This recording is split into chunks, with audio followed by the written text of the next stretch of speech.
Okay, so yesterday I had a stop smoking client, and whenever I have a client for smoking, I always ask them if they think they're addicted to nicotine.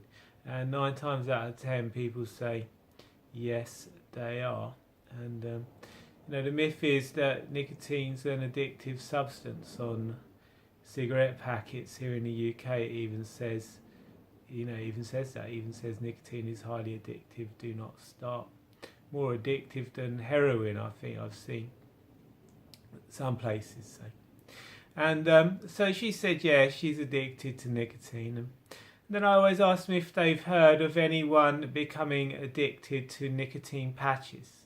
And nicotine patches release far more nicotine into the bloodstream than cigarettes do.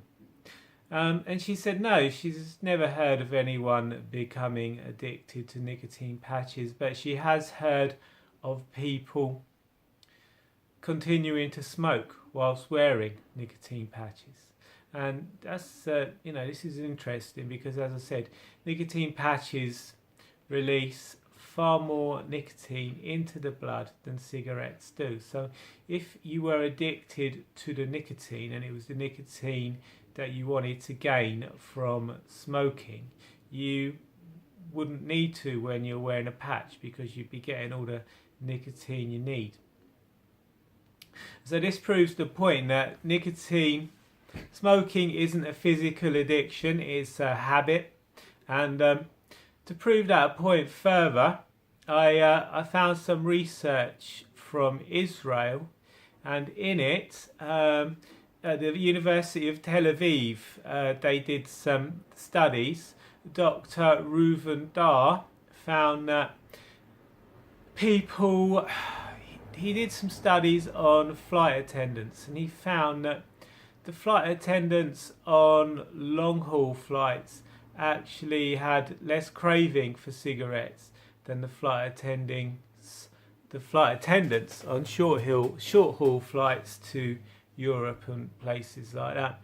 And so the finding was that it's the expectancy that you're going to be able to have a cigarette shortly that increases the craving, not the actual lack of the nicotine in the bloodstream. So again, as I said, this further proves that nicotine addiction is a bit of a myth, and that smoking is actually more about the habit than the actual getting of the drug.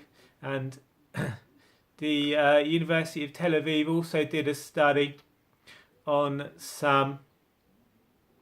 the smoking behaviour of people.